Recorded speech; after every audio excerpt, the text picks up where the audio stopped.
ಮಂಗಳೂರಿನ ಶಕ್ತಿನಗರದ ಶಕ್ತಿ ಪೂರ್ವ ಪ್ರಾಥಮಿಕ ಶಾಲೆ, ಶಕ್ತಿ ರೆಸಿಡೆನ್ಷಿಯಲ್ ಶಾಲೆ ಮತ್ತು ಶಕ್ತಿ ಪದವಿ ಪೂರ್ವ ಕಾಲೇಜು ವತಿಯಿಂದ ಸಂಸ್ಥೆಯ ರೇಷ್ಮಾ ಮೆಮೋರಿಯಲ್ ಹಾಲ್ನಲ್ಲಿ ಶಿಕ್ಷಕರ ದಿನಾಚರಣೆ ಕಾರ್ಯಕ್ರಮವನ್ನು ಆಯೋಜಿಸಲಾಗಿತ್ತು. ಮಂಗಳೂರಿನ ಶಕ್ತಿ ಎಜುಕೇಷನ್ ಟ್ರಸ್ಟ್ ವತಿಯಿಂದ ನಡೆದ ಶಿಕ್ಷಕರ ದಿನಾಚರಣೆಯನ್ನ ಮಾಜಿ ವಿಧಾನ ಪರಿಷತ್ ಸದಸ್ಯ ಕ್ಯಾಪ್ಟನ್ ಗಣೇಶ್ ಕಾರ್ಣಿಕ್ ಅವರು ದೀಪ ಬೆಳಗಿಸಿ ಉದ್ಘಾಟಿಸಿದರು.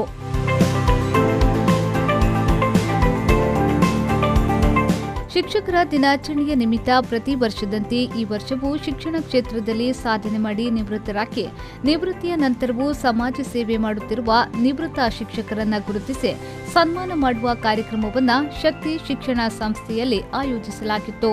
ಮುಖ್ಯ ಅತಿಥಿಯಾಗಿ ಆಗಮಿಸಿದ ಮಾಜಿ ವಿಧಾನ ಪರಿಷತ್ ಸದಸ್ಯರಾದ ಕ್ಯಾಪ್ಟನ್ ಗಣೇಶ್ ಕಾರ್ಣಿಕ್ ಅವರು ಮಾತನಾಡಿ, ಶಿಕ್ಷಣವು ಜ್ಞಾನೋದಯಕ್ಕೆ ಸಂಬಂಧಿಸಿದ.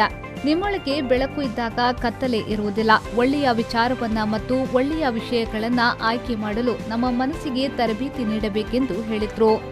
But I always take it positively that life is a beautiful journey.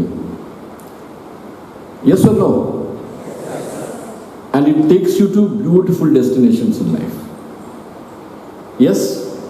That's why you are landed up in a beautiful campus like Shakthi, isn't it? So every situation we come across in life is a learning situation. When the purpose is clear, when the aim is clear, when you know what is your objective,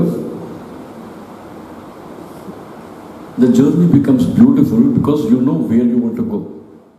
ಇನ್ನು ಅಧ್ಯಕ್ಷತೆಯನ್ನು ವಹಿಸಿದ್ದ ಶಕ್ತಿ ವಿದ್ಯಾಸಂಸ್ಥೆಯ ಆಡಳಿತಾಧಿಕಾರಿ doctor KC Naik ಅವರು ಮಾತನಾಡಿ, ನಮ್ಮ ಶಿಕ್ಷಣ ಸಂಸ್ಥೆಯ ಅಧ್ಯಾಪಕರ ಪ್ರಯತ್ನದಿಂದ ಸಂಸ್ಥೆಯು ಉನ್ನತ ಸ್ಥಾನಕ್ಕೆ ತಲುಪಲು ಸಾಧ್ಯವಾಗುತ್ತಿದೆ.